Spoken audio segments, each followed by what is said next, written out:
Well, hello, Youest You listeners, soul seekers, and high level, big hearted achievers. It is Julie. I am so psyched to be with you today. And I am thrilled for you to get to know our incredible guest. I want you to meet Giovanni Marsico, who is the founder of Archangel. He brings visionaries together so they can help each other achieve our dreams and change the world. His flagship event, the Archangel Summit, attracts more than 3,000 leaders every year to learn from the world's top speakers in business development and personal growth. Giovanni is also the founder of the Archangel Academy and so much more. So we're just going to get started. Giovanni, welcome to the You-est YOU Podcast. I'm thrilled to have you here. Thank you so much for having me. Yeah, I just, would love to, for everyone listening, to get to know you better and your story better. I think sometimes if you check out your work, it can be like, oh, we always had the Archangel Summit. He always did this. And I know there's got to be a story for you. Can you just kind of walk us through a little bit of your experience and how you've created this incredible just brand and way of really helping so many people around the world? How did it begin? I'm trying to think of how far back to go. So I've been bringing people together since I was 16. I started my first company in high school, which was hilarious because I spent half of my time in high school, not in school. And I still got great grades and stuff.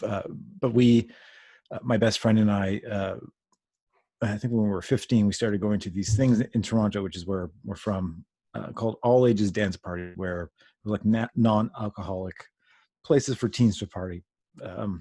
We thought we could do this. So we actually produced our first event at 16 years old, had 1,000 people show up. And I don't know how we got away with this kind of thing, but we rented a banquet hall and booked audio-visual equipment, and we had performers, and it was crazy for 16. And I remember at the end of that event, sitting with him thinking, I can't believe we can do something we are completely passionate about and do something we love and make money at the same time. And that was the start of the journey. And it was a fun, adventurous journey. But I've been producing events since I was 16. I'm 43 now. So I've lost count, but 300,000 people attended my events. Wow. In different industries and in different settings, and now, present day, we do 4 events a year. The big one is Archangel Summit. We'll have 4,000 people, and it's for change makers and people who are entrepreneurial or leaders who have a heart that wants to serve, and they want to create change and impact and make a lot of money. But to us, money's never the mission. There's always some kind of change that people want to create, and then money's the tool that fuels the mission. And we bring, big thought leaders to come speak, from like Gary Vaynerchuk to Robin Sharma to Simon Sinek, Brendan Burchard, that kind of thing. And we love to say that we help change makers scale. So we also do coaching, and we have mastermind groups, and we have our academy. But the idea is the same, that as long as you want to help other people, we want to help you help other people. And that's what we do. Wow.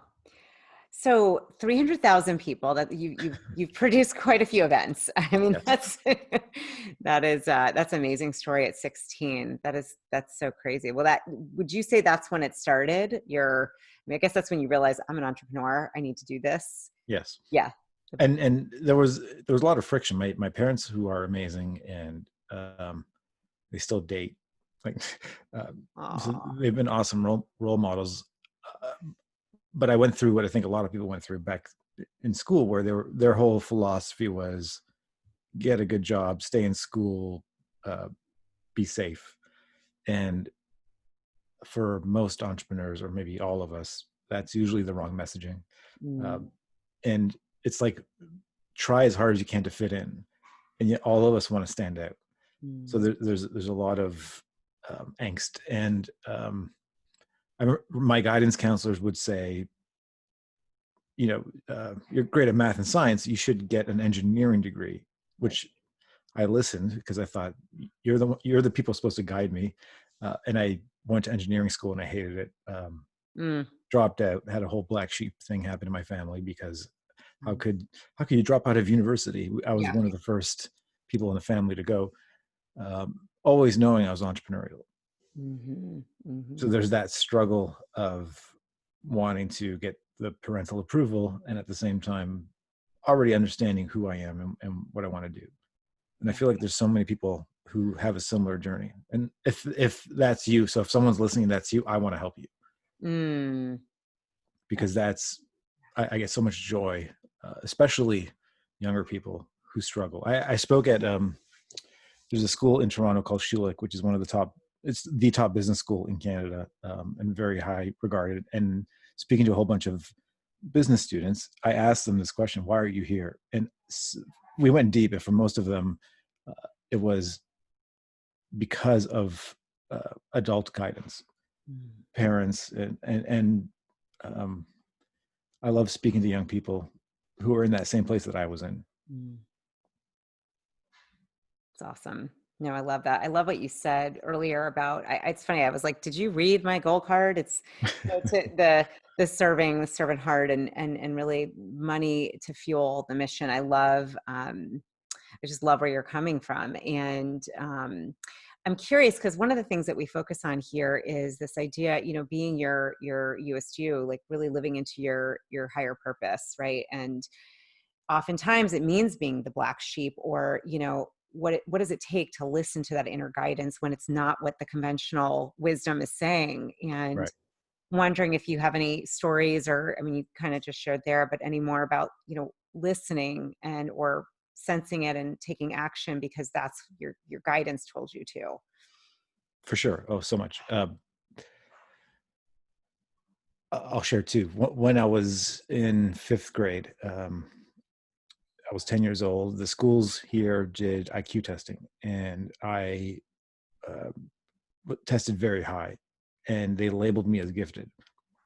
And what happened was once a week, they would bus me to a separate school for gifted class. And then when I would come back to my regular school, I was bullied for being too smart, which is such a weird, it sounds weird to say, but that's what happened. And it was traumatic.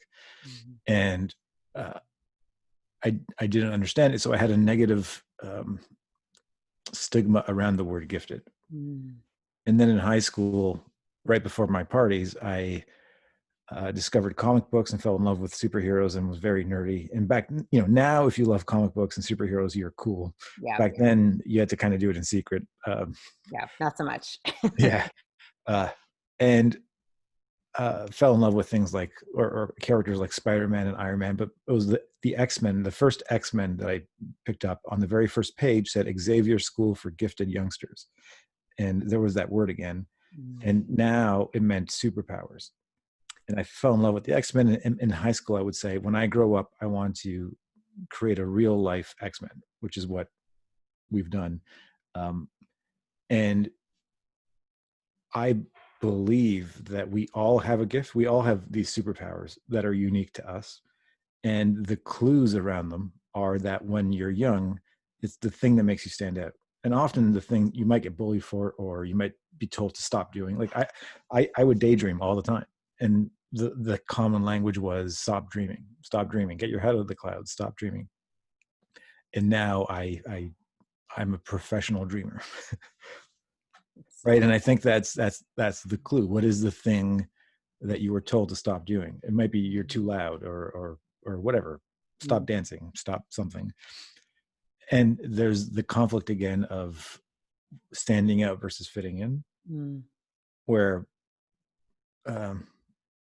fitting in is psychologically safety. And we have, if you go back 10,000 years when we were tribal, fitting in meant you survived. Being cast out of the tribe meant some lion was going to eat you. So we have that primitive part of our brain that wants us to fit in, and then we have the newer brain that wants us to stand out. Yeah. And the clue to who you are is in that standing out. That's well said. That is so well said. The clue to who you are is instant. Yeah, I love it.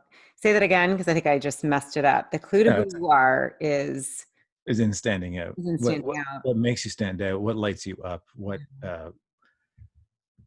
And part of the challenge around these things, because I've been on my own journey around identifying superpowers, and I use that language because I love comic books. Some people say gifts or talents or unique abilities. Yeah. I uh, Often the things that make us stand out we think are normal Mhm. because we assume everyone's like us. Yeah. Yet, uh, for me, one of them is connection. People say I'm an amazing connector, and I thought, well, that's bullshit. What? Everyone can do this. I know you, and you have this challenge. I know Lisa, and Lisa can help you with this challenge. So why don't I introduce you? It just makes sense. Can't Yeah. we all do this? And after the thousandth person told me that I'm a great connector, I thought maybe there's something here. Yeah. And what if I actually uh, tuned in, and went deeper to strengthen the strength? And now it's become a superpower because I paid attention. And I heard this saying, I don't remember who said it, but it's hard to read the label of the jar you're in. Mm. So you need that external feedback of people telling you, Right. oh no, you're really good at this, or to watch your body language or your facial expression of things that light you up, whether it's a topic or a conversation or a person or a whatever story, Yeah. right? These are all the clues that I'm always looking for. I love the whole idea of it's hard to read the label of the jar you're in because it's so true, Giovanni. It's like, you didn't see it because it's so natural. It's so easy for you. Most people do not know how to connect to people like that. And so I'm thinking this is the whole point. I love doing these, love talking to you about this because everyone listening, we all have gifts and strengths or superpower. We all Right. do. So it's, what is it that, and maybe you ask others because like you said, after the thousandth person, it took you a little while. And then you're like, all right, I'm listening. Like keep hearing that. It's funny. I think, I know for me and those probably listening, I've often dismissed like, oh, you have great energy. And I'm like, oh, thanks. That's lovely. And then I'm like, maybe there's something to that energy thing, whatever it is. Right. And I dismissed it like, all right, positivity is my top strength. Like, great, but it's actually whatever it is, whatever you find, being a connector, getting 1,000 people to an event when you're 16, like Right. clearly there's a clue there. So maybe looking for those clues in the past. Correct. Yeah. I remember too, uh, 4 or 5 years ago, I did a test called Wealth Dynamics, Oh, I love the wealth dynamics. Yep. Roger Hamilton, and Yeah. my profile is called creator. And when you look at the description, the first line says, "Creators work best with their heads in the clouds." And I Oh my was like, God. "Are you serious?" That's so awesome. I was going to ask you what you are. So you're a creator. Right. Okay. That makes complete sense. And then I did there's a strengths finder Yes. test, and Yeah, what are your, my top strength is futuristic. Right, it's dreaming. It's funny how these things just pop up again. yeah. Yeah, yeah, yeah. That's so awesome. Yeah, these are two. Anyone I love the wealth dynamics. I've used that a lot in the strength finders. Those are two ones that can really go together. Have you done your human design? Have you done that one yet? Not yet. That one is next. Okay, super easy to do. I'm curious. I think I know what you are. If you had to guess, what would I be? I actually think you're a generator. I think you're Awesome. a generator or a manifesting generator. That's what I think. So when I do the test, I'll get back to you. Let me know. Yeah. You can take it at jovian.com for Cool. free. Or I interviewed one of the leading experts and I can connect you. I'm not Sure. the connector you are, but I'm a little bit of a connector. I can connect you. And anyone listening, there's Richard, I think Beaumont was phenomenal. He's from England. So I have a question. What made you decide to choose the word archangel? Well, first of all, everything I do is intentional, uh, I and figured. has meaning in some way, Yeah. and or has a story. I love stories. So the school that I went to where I was bullied in elementary school was called St. Gabriel the Archangel. My high Oh, school, when I discovered comics, was St. Michael's. The word archangel, and it's not meant to be religious. yeah. like I often say Steve Jobs had nothing to do with orchards. He just loved the word apple, right? I love the word archangel, but what really hit home for me was when I looked up the etymology. I love words, and I love finding the history of words and where they come from. Yeah. And the word archangel comes from ancient Greek, and it's split into two words, which is archos, which means leader, and angelos, the word for angel, means messenger. And we are a community of leaders and messengers, people who have a message that changes the world. And it just had such a beautiful fit. Wow. That I thought, this is perfect. It's a great story. And it kind of takes the school experience and it just transforms the whole thing. Right. That's amazing. Are you Greek originally? Is that your... My parents were born in Italy. I was born in Canada. Okay. Your accent was just like spot on.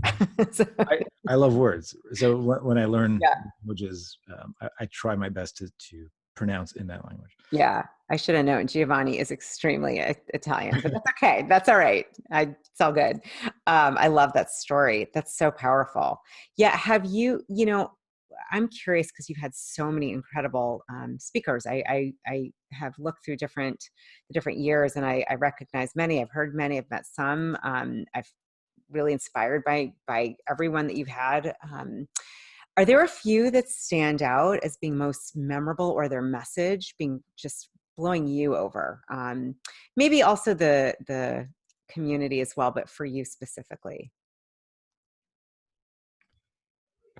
When it comes to performance, I'm a huge fan of Simon Sinek. So he spoke at our 2017 Archangel Summit, and he actually called me a month before and said, listen, I usually do keynotes. Would you mind interviewing me? I've always wanted to be interviewed. So I said, sure.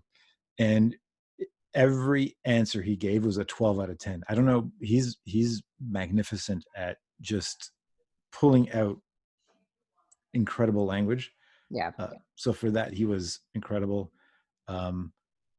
Gary Vaynerchuk spoke at our 2016 summit, and he was insanely giving of himself and of his time. So he has a massive fan base, and he showed up, and his first thing he said was to me was, let's go into the hallway. Let's go into the crowd. And I was, are you crazy? There's thousands of people and they're going to mob you. He's like, yeah, let's do this. Let's just be giving. And there's a funny story with him. He was our last keynote. He was the last speaker. And we were in an amazing theater that fit 3,000 people, and it was unionized. And we had a hard stop. And then we had some crazy overtime fees. And he would not stop Q&A. Like, he was so good. He was amazing. And he was like, I don't know, 45 minutes overtime because it was so good. Yeah. And then I was side stage going we gotta stop. To the point where I had to actually slowly creep on stage while he was doing this. And then I was chasing him on stage. It was the funniest thing to try to get him off. But that's how giving he was. So that was hugely memorable. Yeah. I mean, every it's hard to pick because every speaker, especially on the big event, just nails it and is amazing. And often it's the ones that people really haven't heard of yet that I find are the most transformative. Like, we had I'm not sure if you know her, Dr. Shafali Tsabari, who's one of the top parenting experts in the world, and she just blew people away. Another friend named Philip McKernan, who's an amazing coach, and a lot of people may not have heard of his name, and yet he just, again, with their message and with their coaching and with their takeaways and genius, just blow people's minds. What are there any of like top, I don't know if you can recall something that you learned or that just moved you so much, that comes to mind, just one or two? Oh, wow. We've had Godin twice. He's actually, I have very few people that I call my heroes, and he's one of them. Yeah. I love everything he says, everything he writes. If you haven't heard of him, he's the most brilliant marketing expert, and his approach to marketing is aligned with mine, where marketing isn't a sleazy, shady thing. It's an authentic thing to align people to your mission and to your movement. Yeah. So anything he shares or has shared has been, I've actually forgotten everything because there's just so much of it. Yeah, yeah, yeah, I get it. One nugget. And then we had Brendan Burchard uh, in 2018, and he was also genius in terms of performance. Mm, I love when someone can share an incredible data yeah, where you're taking a lot of great notes and have an amazing performance. yeah, Like Simon's absolutely. like that, Brendan's like that, right? So, and Seth too, where Yes. it's not just expertise and wisdom, it's also Yeah, entertaining. totally. I just went to an event in Sedona with Dr. Joe Dispenza and Greg Braden, and both of them were able to do that in talking about human potential. So they haven't been on your stage. Not yet. Joe, I would love to have Joe speak. Yeah. Yeah. Well, they both just, it's exactly what you said, the data, the research, and then the anecdotes and the stories. And I came away and I was like, I think I can fly. I felt that way after Wonder Woman too. Speaking of superheroes, I was like, I think I'm part of the Amazonian tribe. I'm nominating myself that. Brilliant. I love it. Oh, hence the like, I wear her necklace. Um, is there, it sounds like you've just really, the gift has been you've really listened to, oh my gosh, no way. That is so awesome. If you're listening, Giovanni just showed in his office a picture of Wonder Woman, who is like, literally, I'll show you. I even have I love it. I did not know I was going to pull this out, but I think of her with this. I'm like, it's my like staff. All right, we'll put the Brilliant. props back. Seriously, I took my kids and they were like, oh, that was awesome. I'm like, no, I'm her. Like, I'm actually her. You just don't know that yet. They're like, okay, mom, you're just weird. No. I'm actually like connected to that tribe and they just think I'm crazy. But I actually think there might be a relation. You never know. Create anything you want in your, Well, in your mind. you just said something that sparked an idea, because people often ask me about producing events and Mm, how is it that we have thousands of people show up, yeah. and it's actually not the speakers. um, People will come the first time for an outcome, for a result, for what they're learning, for to hear a specific speaker talk. And Yeah. what the magic is how we curate the, like, to me, the audience and the attendees and the community is way more important than the speakers, because we're highly intentional on who an archangel is. So the word isn't, it is a brand name and it's the company and it's the name of the events, but really it's the community. Mm, And the language that I hear all the time is, I found my tribe, I found my family, uh, and people get me, yeah. right? So part of what we strive to do is create safety and belonging, where people show up and they Mm, feel, wow, I'm safe to be myself. yeah. And the connection of people in the audience to me is way more important than the connection between speaker and audience. I don't know if that makes sense, but to me, Yeah. that it, it, it is the reason why people keep coming back. Mm, absolutely. Well, what I'm really getting is it's making sure all the people that are coming, it's for an outcome, obviously, but it's how they connect to each other and feeling that psychological safety Right. to be able to express and to be real and authentic and have a tribe. I mean, that's brilliant. And I love that because sometimes there's some events I've been to where that's not the case. And it's very much like, here's the lineup, which is Right. exciting, yet there's not that. I was at one last year and it's all good. It was a cool event, but it like was missing that piece. It really was. Yeah. Right. Safety is one of our, and safety and belonging are huge values for us. Mm, We start off by saying we're not going to be pitching anything to you, because sometimes you'll go to events where yeah. you feel it coming, and then there's like Yeah. a hard pitch, Yeah. and we set the ground rules at the beginning, right? We'll Mm, even say, if anyone tries to sell you something, let us know, we'll kick them out. I And love here's what it that. means to be an archangel: you have to be here to give, you're not here to take. So we often will Yeah. set those boundaries up front, and it makes people feel so welcome and safe and comfortable. And to me, that is one of the most important aspects of creating live experiences. Yeah. That is such a great point, no matter what you're doing or what event you're planning or what you're part of, what group you're forming. Really, that's important, is to be upfront, like, here are the boundaries. And I love that you say that. Like, if someone's selling something, like, we're going to kick them out. It reminds me, so you and I, we met at Amy and Michael Court's Heroic Public Speaking Core Right. 2-day speaking event, which was fantastic. I love them. They'll be on here too. And I remember, they did the same thing. They're like, if you are a critic, you can leave. Like, Right. if you're going to criticize, you are not welcome here. And I was like, amen. I love it. Because it takes courage. It They takes are courage. amazing. Yeah. And I know they speak, they've spoken before. They speak, and we had a lot of fun.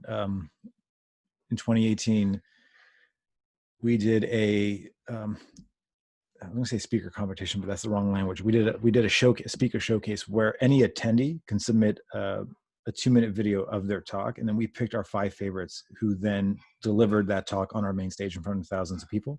But part of the prize was that they got to train with Michael and Amy before their talk. Oh, wow. Which was so much fun. That's an awesome experience, opportunity, and gift, because they are world class. Literally, They are the best. the best. Yeah. Hi, Amy and Michael. We're just giving you a shout out right now in case you're listening. I'm curious because I'm just very aware that I don't think people get that there can be challenges and things that you've had to overcome to create what you have. And can you share an experience, an obstacle or challenge? I know you talked about being bullied when you were little. Have you had any obstacles or difficulties as you've grown your business and what you're doing, that you've had to really dig deep? I think there's a common misconception that as you grow a business or get more established or become more successful, that the problems go away. Yeah. And especially in relationship to doing inner work, Mm-hmm. when it comes to personal issues, trauma, all that kind of stuff. Mm-hmm. I actually think that scaling shines a spotlight on your stuff. Mm-hmm. Right. So one of the things I've discovered is that, and I'm still doing this work, but I haven't created those boundaries in the past, Mm-hmm. where I was always super giving. And this, I see this a lot with people who label themselves as giving, where they're so great at helping other people and suck at helping themselves, or they might get taken advantage of. Yeah. So having to figure out what those boundaries are, or how to create boundaries, and then how to speak up, which is another challenge I've had.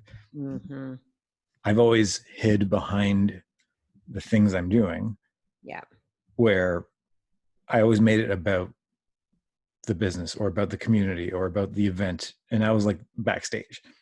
And I realized that to make the impact I need to, or want to create, I have to be on stage. I have to be visible, Mm-hmm. show up and speak up.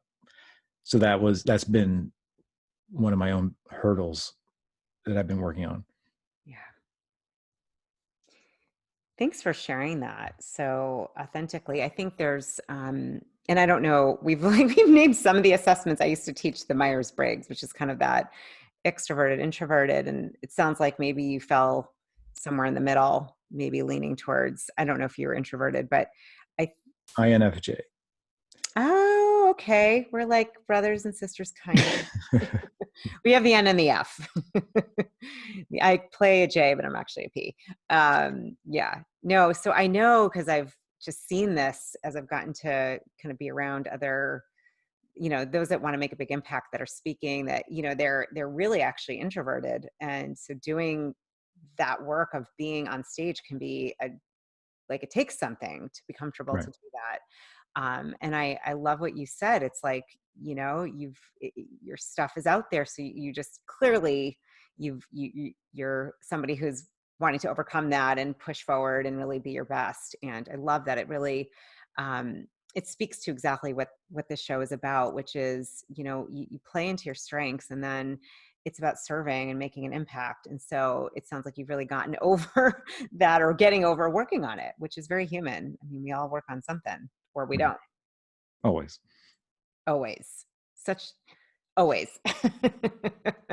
I think it's important to remind people that as you grow and get, bigger and scale, like, you're gonna still have issues. And in fact, that spotlight will be there, which just means bigger. I call it, the bigger you get, the bigger the growth opportunity. Yes. And the bigger the spotlight on what it is that needs to be healed. Yeah. So, Giovanni, I'm curious, when you think forward, because you're still, I mean, obviously young, and you've created just this incredible community. What would you say, like, what is your vision? What really lights you up? Like, where would you like to see Archangel, be it the next couple years down the road? Like, what kind of impact do you want to be making here? I so for this year, for 2020, our mission is platform and scaling Mm, visibility and reach and platform in line with the work I'm doing personally, so that we can showcase and tell the stories of the people in the community who have or who are creating massive impact and yet may not have the same reach. Like I have a love-hate relationship with the word influencer, because there are oh people yeah. who have these ginormous platforms and not much substance behind them. And yet the people in our community who are doing massive work and no one's heard of them. Yeah. So part of what I want to do is scale the reach that we have as a collective and as a community, so that those stories can be out there. And we're Mm-hmm. working on a documentary project called Dreamer, with a guy named Nick Nanton, who's an 11-time Emmy Award-winning producer and director, and that will be released in the fall. And that's the catalyst of the storytelling. And then we're working on a lot of big projects so that we can tell the stories. And then the goal is to get our summit event to 10,000 people in an arena and raise millions of dollars for different charities through that. And then also start funding the people in the community through different forms of either angel investment or Mm. microloans or something along those lines, uh, and and make or create exponential impact through our community. That's awesome. That's so awesome. I was like, oh, angel investor. Perfect. It goes right with Archangel. Yeah, I'm sure you thought of that.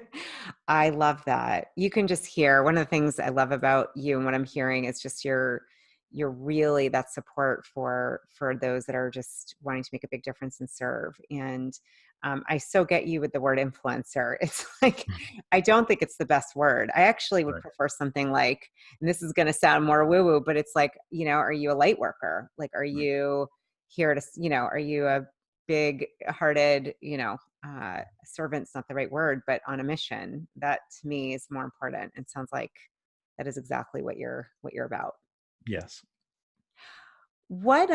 Just before we wrap up, I'm curious. I love, you know, getting routines and things that those that are really out there kind of living their best life are doing, that could possibly help those of us that are still, people listening that are like, okay, I just would love some wisdom or something that, is there something you do, a practice, routine, anything that you live by on a daily basis that really helps you stay centered, grounded, connected to your heart, connected to your USU, all of that? And if so, what are those practices or thoughts or wisdom? My partner Stephanie and I are very ritualized. We find that when we have extreme structure, even though for a lot of people get afraid of structure, especially if you're an artist Yeah. or a creator of some Yeah, kind, exactly. I think Right. it's stifling, but it actually isn't, because we have such amazing routine that when we are in line with our routine, it gives us so much freedom to Yeah. create. One of the things I do is I schedule thinking time. It's like a thing Oh, that no one does, but how for most entrepreneurial people, their superpowers are in their brains. yeah. Most of us aren't brawny, or I don't know, is that the right word? We're not lifting heavy things or, Right. Sounds or right. doing manual labor. We're often strategic. We're in our heads, and yet we don't train or exercise that part of our physiology. So I schedule thinking time. Mm. I also have found that I get my best downloads in the shower. So part of we have this awesome house, and part of how we picked the house was because of how epic the shower is. So I'll I'll schedule 20-minute showers, and I have a routine, like a meditation routine in the shower that allows me to Wow. download ideas. Oh, I love that. I love that. Is there, so it sounds like some of the things that when you say scheduling thinking time, is that 3 hours, 2 hours? What are your typical blocks? Now I'm One getting or one or two, 1 to 2 hours. and I then I love have, if you're watching the video, I have these journals that I write in, it. Nice. and I Archangel think journals. Love it. handwriting is still so important, even though we're in a digital age. That Yeah. I forgot the stat, but I think 40%. There's a connection between your thumb and your brain. Your Mm. thumb of your dominant hand that you write with, so that the more you write, the more you activate parts of your brain. Oh, wow. That's awesome. I'd never heard of that. I've heard that handwriting is it activates the right side of your brain and Right. creativity, but I love that. We'll have to check into that. It's so cool. Very cool. Thank you. Well, I always love asking about routines. And I think I'm like, I want some thinking time. That sounds amazing. Who would not love that? And I love the shower, the idea of meditating. And we know that ideas come. I get them driving a lot and also in the shower. So like, why not make it a meditation, download a whole experience? Fantastic. I actually, in my calendar, it's called Dream Time, Oh, I love that. because the word dream is really connected. Like the documentary we're producing is called Dreamer. Love it. And is it about your story? Or are you interviewing other It authors or? Yeah, see, it's funny. I didn't want it to be about me. It is about people who have had really almost impossible dreams, but have actually executed on them to make them come true. And we want to showcase those stories, especially for young people who are limited in how big they dream because of what they've been told growing up, where it's usually negative language, like "stop dreaming" type language. Yeah, that's awesome, Giovanni. When that comes out, I want to talk to you and see how I can help because that is Yeah, we have awesome. Dean Kamen, who's a billionaire who Oh invented yeah. uh, Peter Diamandis from X Prize, Mm. Naveen Jain, who's another billionaire who is the first private citizen to get permission to go to the moon, to mine minerals. Anusha Ansari, who's the first female astronaut or first female private astronaut to go to the space station. So she wasn't with NASA. Jessica Cox, who is a pilot, or the first pilot with no arms. So she flies planes with no arms. We have all these really cool people in the film, Wow. doing amazing things. Wow. Actually, Dean Kamen was one of the first people I met. This is a long ass story, but a long time ago. And one of my first, I worked for a big nonprofit. And I remember he came in on his Segway. Yeah, Yeah. I was we like, that. invented the Segway. Yeah. We filmed at his house. I don't know if you've ever heard of his house. It's like 30,000 square feet. He's like a real life Iron Man. He has like the mechanics workshop in his house. He has a garage for his helicopter, um, that has an automated thing, so that it's like an automated floor that pushes the helicopter outside, and then he just takes off. So funny. Yeah, it's crazy. That's so crazy, crazy cool. He deserves it. The Segway's pretty darn cool. So Yeah, and for him, yeah. just to showcase him a bit, he runs an organization called First, which Mm, is he took math and science and turned it into a sport. So they have like 50,000 kids come out to a stadium and they compete in math and science, that's and it's the awesome. coolest thing ever. Yeah, so he's awesome.